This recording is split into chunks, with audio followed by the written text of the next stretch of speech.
ہمارے چینل کو سبسکرائب کریں، بیل آئیکن پہ بھی کلک کریں تاکہ آپ روزانہ اچھی ویڈیوز دیکھیں، اور ویڈیو کو لائک کر کے بتائیں کہ آپ ہمارے چینل کو پسند کرتے ہیں۔ الحمدللہ رب العالمین والعاقبۃ للمتقین والصلاة والسلام علی سید الانبیاء والمرسلین وعلی آلہ وصحبہ اجمعین، اما بعد، اعوذ باللہ من الشیطان الرجیم، بسم اللہ الرحمن الرحیم، ان المبذرین کانوا اخوان الشیاطین، صدق اللہ العظیم۔ اللہم صلی علی سیدنا محمد وعلی آل سیدنا محمد وبارک وسلم۔ اللہم صلی علی سیدنا محمد وعلی آل سیدنا محمد وبارک وسلم۔ اللہم صلی علی سیدنا محمد وعلی آل سیدنا محمد وبارک وسلم۔ سبحان ربک رب العزت عما یصفون وسلام علی المرسلین والحمد للہ رب العالمین۔ میرے دینی بھائیوں، بزرگوں، مسجد، خصوصاً میں بچوں سے درخواست کروں گا کہ آج ذرا بیان پر دھیان دیں۔ آج آپ کے عنوان سے کچھ باتیں عرض کرنی ہیں۔ دیکھیے، اسلام ایک صاف ستھرا مذہب ہے۔ اسلام نے ہمیشہ سچائی کو سکھلایا ہے۔ اسلام اپنے اندر غیروں کے طریقوں کو برداشت نہیں کر سکتا۔ اسلام ایک پاکیزہ مذہب ہے۔ اس کی ہمیشہ سے پاکیزگی، صفائی ستھرائی مسلم ہے، اور اسلام کا مقابلہ دنیا کی کوئی طاقت نہیں کر سکتی۔ ہم جانتے ہیں کہ جیسے اس دنیا میں مذہب اسلام کا وجود ہے، اس کے ساتھ ساتھ باطل فرقے، باطل قومیں اور غیر مناسبانہ تہوار انہوں نے بھی جنم لیا ہے۔ جیسے ہم دیکھتے ہیں کہ بھئی دیوالی کے موقع پر کتنی فضول خرچیاں ہوتی ہیں، پٹاخے بازیاں ہوتی ہیں، اور اس میں کتنے نقصانات ہوتے ہیں کہ کئی لوگ تو اس کی آواز کی تاب نہ لا کر، اس کی طاقت ان کے اندر نہیں رہتی کہ اس کی آواز وہ سخت ہوتی ہے، جس کی وجہ سے وہ اپنی جان بھی دے دیتے۔ کئی مرتبہ ایسا ہوتا ہے کہ دیوالی کے موقع سے کسی جگہ آگ لگ جاتی ہے اور ہزاروں لوگ جل کر خاک ہو جاتے ہیں، بڑا کاروبار ختم ہو جاتا ہے، بڑے بڑے کارخانے ختم ہو جاتے ہیں۔ سنا کہ کسی جگہ پٹاخہ بازی ہو رہی تھی اور پھر وہ تار کو ٹکرائی اور تار نے سارے گلی کو لے کر جلا دیا۔ تو ایسے کئی واقعات ہمارے سامنے۔ اسی طریقے سے ایک ہندوؤں کا تہوار بسنت ہے، جس کے موقع پر پتنگ بازی کی جاتی ہے۔ پتنگ کا زمانہ تقریباً شروع ہو گیا، اور جہاں تک میں اپنے تجربے کے مطابق بتا رہا ہوں، میں نے جتنا پتنگ اڑاتے بھی اپنے محلے سے مراد مسلمان بچوں کو دیکھا، وہ اپنے مسلمان بچوں کی تعداد میں وہ بچے بہت کم ہیں۔ یعنی گلیوں میں ہر گلی سے جب گزرنا ہوتا ہے تو بچے کوئی پتنگ اڑا رہا ہے، کوئی پتنگ کی دوڑی ٹوٹ رہی تو اس کے پیچھے بھاگ رہا ہے، اور نہ جانے مختلف شکلیں اس کی۔ کوئی چھتوں پر کھڑے ہو کر کے نوجوان لڑکیاں تک، معاف کریے گا، نوجوان لڑکیاں جو بلوغت کی عمر کو پہنچ گئی، لڑکی 9 سال کے بعد بالغ ہو جاتی۔ کتنے سال کے بعد؟ 9 سال کے بعد۔ اب والدین کی ذمہ داری ہے کہ اس بچی کی پوری حفاظت کرے، اس کا دھیان رکھے۔ تو تقریباً 12، 13، 14 سال تک کی لڑکی اپنی چھتوں پر کھڑے ہو کر پتنگ اڑا رہی ہے۔ تو دیکھیے، سب سے پہلے اس کی اجازت نہیں ہے، شریعت نے اس سے دور رکھا ہے۔ ایک گستاخ رسول گزرا ہے جس نے اللہ کے رسول صلی اللہ علیہ وسلم کی شان میں اور فاطمۃ الزہرا رضی اللہ تعالیٰ عنہا کی شان میں نازیبہ الفاظ کہے تھے، ہماری زبان میں علیہ وسلم کی شان میں گستاخی کی تھی۔ تو ظاہر سی بات ہے، اگر ہمارے تمہارے سامنے کوئی اللہ کے رسول کو نعوذ باللہ گالی دے دیں، حضرت فاطمۃ الزہرا رضی اللہ تعالیٰ عنہا کو برا بھلا کہیں، تو ہمارا جوش ایمان اور ہمارا اندر کا خون گرما جاتا ہے۔ ہم یہ چاہتے ہیں کہ ہم اس کو جگہ پر ختم کر دیں۔ تو اس دن اس کی خوشی میں، یعنی اس نے اللہ کے رسول صلی اللہ علیہ وسلم کی شان میں گستاخی کی تھی، تو ایک شخص نے پتنگ کو ہوا میں اڑایا، یعنی جو پتنگ اڑانے کے سارے اسباب و آلات رہتے ہیں، اور اسی دن سے اس کی خوشی میں، یعنی جس دن وہ تاریخ ہوتی ہے، اس دن یہ پتنگ کا تہوار ہوتا ہے، جس کو بسنت کے نام سے ہندی میں جانتے ہیں، اور اسی سے یہ ابتدا ہوئی ہے۔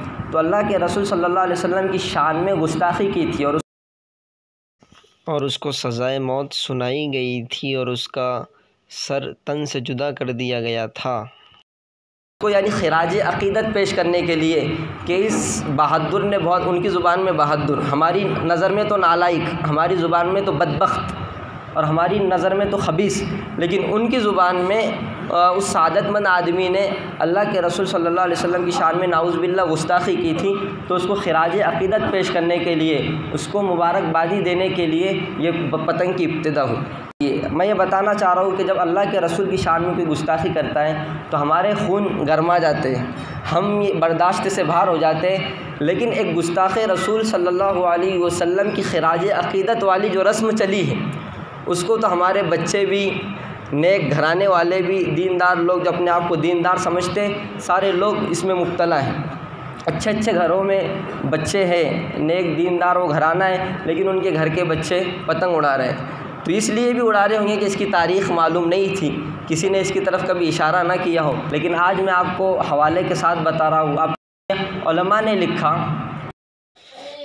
پتنگ کا بیچنا، خریدنا وغیرہ بعض فتاوی کی روشنی میں ناجائز ہیں، اس لیے میں خصوصاً کرانہ دکان والوں سے کہوں گا اور جو پتنگ کی بیع و شراء کرتے ہیں ان لوگوں سے درخواست کروں گا، دیکھیے آپ اگر اس کی بیع کریں گے، اس کو بیچیں گے تو ایک پتنگ پر آپ کو 1 روپیہ ملے گا، 2 روپیے ملیں گے، بڑا پتنگ ہو تو زیادہ سے زیادہ 3 روپیے ملیں گے، لیکن آپ اس لیے اس کو چھوڑ دیں کہ خراج عقیدت پیش کی جا رہی ہے ایک گستاخ رسول کو، جس نے اللہ کے رسول صلی اللہ علیہ وسلم کی شان میں گستاخی کی، حضرت فاطمہ الزہرا رضی اللہ تعالیٰ عنہ کی شان میں گستاخی کی۔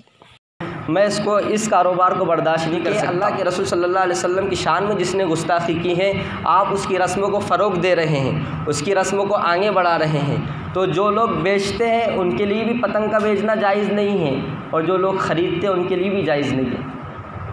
آپ کو میری کچھ باتیں بھاری لگ رہی ہوں کہ ہر موقع سے ایسا عنوان یہ لے آ رہا ہے کہ ہمارا تو نقصان ہی کر رہے ہیں۔ بھائی میں تو آپ کے سامنے شریعت کو رکھ رہا ہوں لا کر، آپ کا کام ہے اس پر عمل کرنا، میرے لیے تو بتانا ضروری تھا، اس لیے میں آپ کے سامنے رکھ۔ اس میں اور نقصانات کیا ہے دیکھیے، یہ تو شرعی نقصان ہمارا ہے کہ اگر ہم یہ کام کرتے، پتنگ کو بیچتے ہیں یا خریدتے ہیں یا اڑاتے ہیں یا چکری پکڑتے ہیں یا پتنگ کو دیکھتے ہیں، تو یہ ساری چیزیں شرعی اعتبار سے منع ہے۔ ایک بات تو یہ ہوگی۔ اب اس سے جانی، مالی اور گھریلو کیا کیا نقصان ہے وہ بتاتا ہوں میں آپ کو۔ سب سے پہلا نقصان تو یہ ہے کہ ہمارے بچوں کا چھتوں پر سے گرنے کا ایک اندیشہ ہے۔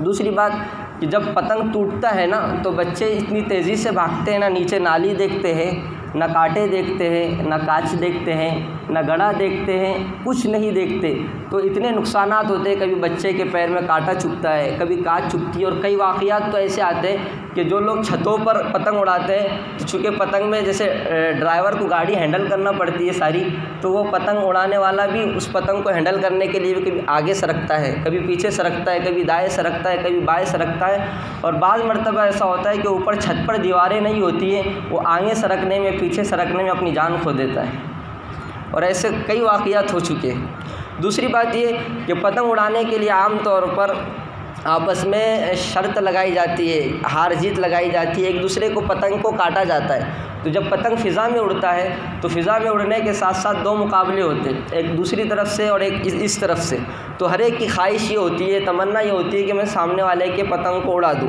اور کٹا دوں، اور اس کاٹنے میں وہ بھاری سے بھاری دھاگا استعمال کرتا ہے جس کو ہم مانجے کو استعمال کرتے ہو۔ آپ سچ بتائیے اگر وہ مانجا کسی 2 ویلر کے بیچ میں آ جائے تو اس کی گردن کٹیں گی یا نہیں کٹیں گی؟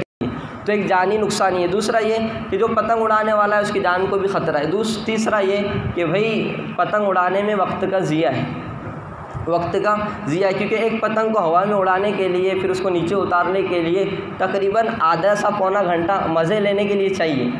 5 منٹ کا کام تو نہیں ہو، 5 منٹ تو اس کو ہوا میں اڑانے کے لیے لگتے ہیں۔ پھر آدمی جب اڑاتا ہے کٹم کٹی کرتا ہے۔ اور دوسری بات کسی کے پتنگ کو لوٹنا، یہ بھی شرعی اعتبار سے اس کی اجازت نہیں ہے۔ اللہ کے رسول صلی اللہ علیہ وسلم نے ارشاد فرمایا جیسا کبوتر کے پیچھے بھاگنا اور اس کے پیچھے لگنا یہ شیطان کا کام ہے، تو گویا کہ پتنگ بازی کرنا یہ بھی ایک شیطان کا فعل ہے، شیطان کا امر ہے۔ تو اس لیے اس سے بچنا چاہیے اور اس سے دور رہنا چاہیے۔ خصوصاً میں چھوٹے بچے سے کہوں گا، بچے تو بچے رہتے لیکن ان کے گھر کے ذمہ دار سمجھدار بچے بھی اڑا رہے ہیں، اب تو بڑے بھی اڑا رہے ہیں، اور میں نے تو یہاں تک کہ کہا کہ ہماری بچیاں جو 12-13 سال کی عمر کی ہیں وہ چھتوں پر جا کر کے اڑا رہی ہے، تو بے پردگی بھی ہو رہی ہے اور بہت ساری اس میں نقصانات ہیں۔ اس لیے ان تمام نقصانات سے بچنے کے لیے اور ان تمام خرافات سے بچنے کے لیے پتنگ پر روک لگائے۔ دیکھیے، ہم یہ سوچیں گے کہ میرے اکیلے کی کرانہ دکان سے پتنگ بند کرنے سے کیا ہم بچ جائیں؟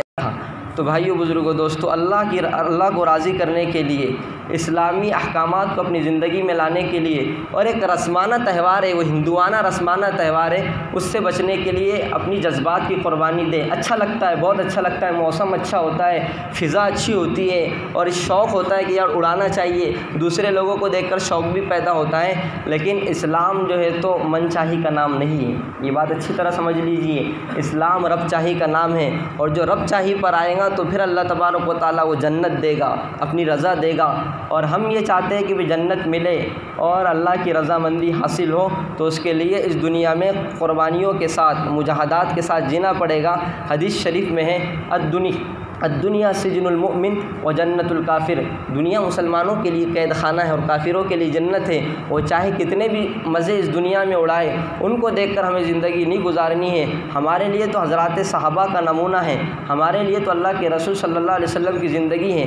آپ کے گھروں میں چولہے 2-2 مہینے تک نہیں جلتے تھے، آپ نے دین کو عام کرنے کے لیے، دین کو اپنی زندگی میں لانے کے لیے، دین کو پھیلانے کے لیے طرح طرح کی قربانیاں دی، بچوں کو یتیم کر دیا، عورتوں کو بیوہ کر دیا، اور اتنی ساری قربانیاں دی، اپنی جانوں کو لگا دیا، اللہ کے راستے میں ٹکڑے ٹکڑے کر دیے، تب جا کر یہ دین ہم تک پہنچا ہے۔ تو بھائیو، اتنی بڑی قربانیاں ہم سے نہیں مانگی جاتی، بس اتنی مانگی جاتی کہ جو اللہ کے احکام ہیں اس پر ہم عمل کریں، غیر رسومات سے، کفار کی مشابہت سے اپنے آپ کو بچانے کا اہتمام کریں۔ امید کے سارے احباب اس پر عمل کرنے کی کوشش کریں گے۔ اللہ تبارک و تعالی ہم سب کو عمل کی توفیق عطا فرمائے۔